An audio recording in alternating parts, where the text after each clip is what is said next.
Hello there you guys, welcome to one of my videos. Going to be giving you my predictions for Manchester United's game against Brentford at Old Trafford. So I'm going to go for a Manchester United win, and the score I'm going to go for 2-0.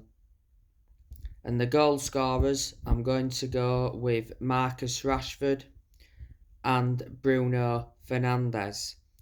So that is your predictions. On another video, I'll be giving you my predicted 11 for this game. So Manchester United need to bounce back from that 2-0 defeat to Newcastle at St James's Park. It was a very poor performance by Man United against Newcastle. Newcastle played Manchester United off the park. They were far superior to Man United in all areas of the pitch. And that Newcastle had a lot of chances as well, so it actually could have been more than two. De Gea actually made a double save in that first half. So in total, he made around 3 or 4 good saves in the game. Joseph Willock opened the scoring for Newcastle from a header. He could have had a hat-trick because he had 2 fantastic chances. And Callum Wilson came off the bench and headed in.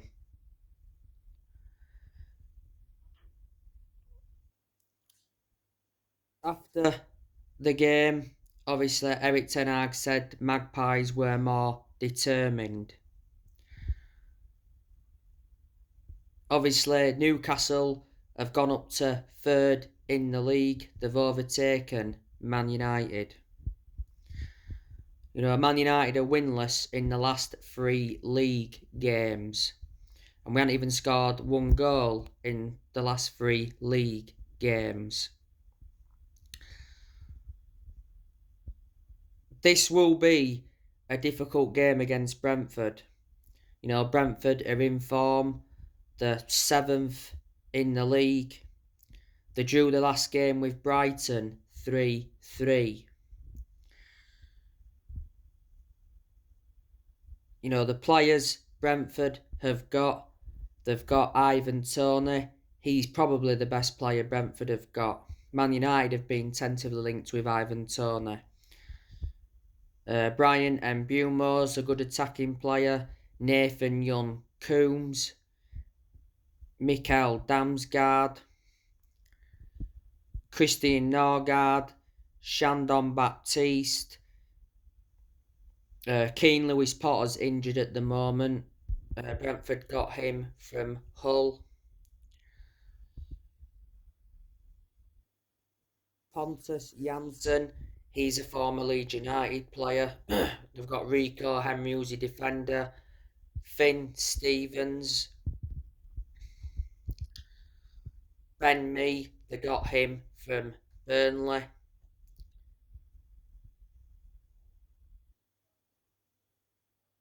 Matthias Jensen. The goalkeepers Brentford have got, they've got Thomas Strakashire and David Raya, and Manchester United have been linked to him. So they are some of the players that Brentford have got. They have lost a few players.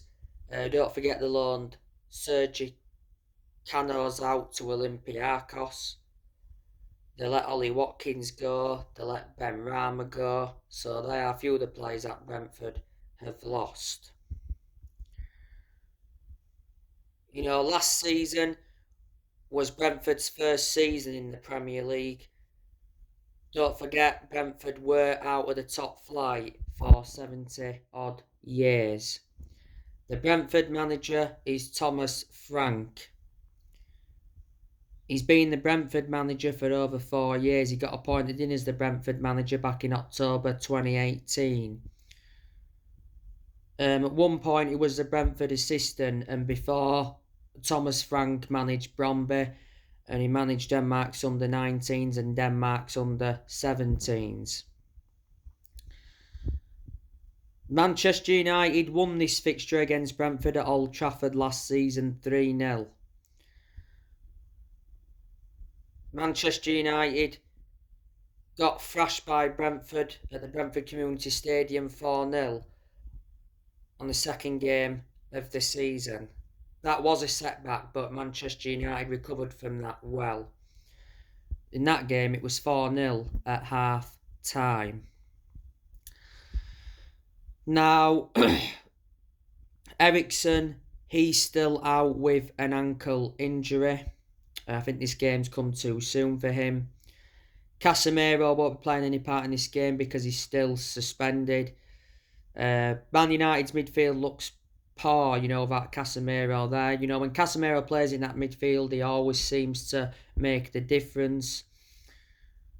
Obviously, Donny van der Beek, he's out for the rest of the season with an knee injury. Won't play anyway because he's a squad player.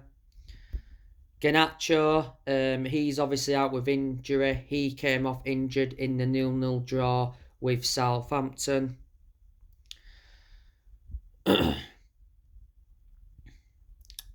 So they're the players that Man United have got out.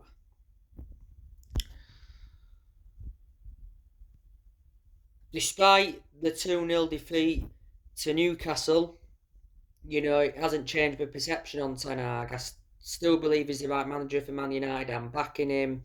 He does need time. This is his first season as Man United manager.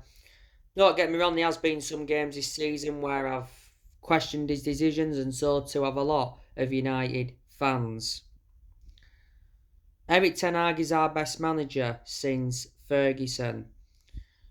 You can see the progress he's made in his first season as United manager. He's won us the Carabao Cup. That was his first trophy as United manager, and Man United's first trophy in 6 years. Got us to the semi-finals of the FA Cup, quarter-finals of the Europa League. If Ten Hag can win another trophy this season and get us a top 4 finish, I'd underline that and say that's a successful season. Then obviously, have something to build on. Erik Ten Hag is like a year or almost a year into his reign as Man United manager. He got appointed in as the Man United manager in April last year. He's under contract with Man United till 2025. Prior to the Fulham game in the quarterfinals of the FA Cup, it said Ten Hag is set to earn a new contract regardless of the club's new owner. Ten Hag was the one that replaced Rangnick. Don't forget he won Premier League Manager of the Month for February. And he was the one that recommended Mitchell van der Gagh and Steve McLaren in. Ten Hag has brought players to Manchester United. He obviously in January brought Sabitzer in on loan, Weghorst in on loan, and Butland in on loan. But he didn't make a permanent signing in January. Revert back to last summer, Ten Hag brought the likes of Terrell Malaysia in, Casemiro, Lisandro Martinez, Christian Eriksen, Anthony Dubravka. Ten Hag has spent over 200 million as Man United manager so far, and he has enjoyed 2 transfer windows at the club.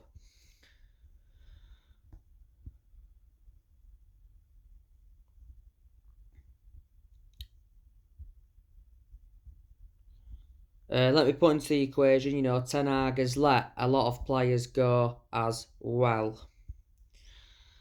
The summer transfer window will be Ten Hag's 3rd transfer window as United manager. He's looking to make more signings in the summer. Ten Hag is demanding Harry Kane signing. It said Man United suffered a huge blow in the pursuit of Harry Kane because the Tottenham chairman Daniel Levy is reluctant to sell Harry Kane. I told you it's very hard to do transfer business with Tottenham because Daniel Levy is very ruthless when it comes to transfers. And obviously Daniel Levy regrets letting Kyle Walker go to Man City back in 2017, was it? It said the other week that Man United were preparing an 80 million offer for Harry Kane. And it said Tottenham are ready to risk losing Kane for nothing. I think he will cost in the excess of 100 million. Maybe less if Tottenham fail to get qualification for the Champions League. Man United, of course, have been linked with Victor Osimhen. I heard Chelsea are willing to pay 100 million for him. We've been linked with Jude Bellingham from Borussia Dortmund. We revived his interest in Frankie de Jong. So yeah, in general, there's a number of players we've been linked with, but I'm hoping in the summer Ten Hag receives the correct backing. And in the summer, you know, Ten Hag is going to get rid of at least 6 players. So anyway guys, that's everything to update you with. Drop your comments, likes below on the channel if you do, consider subscribe as always, and take care. God bless.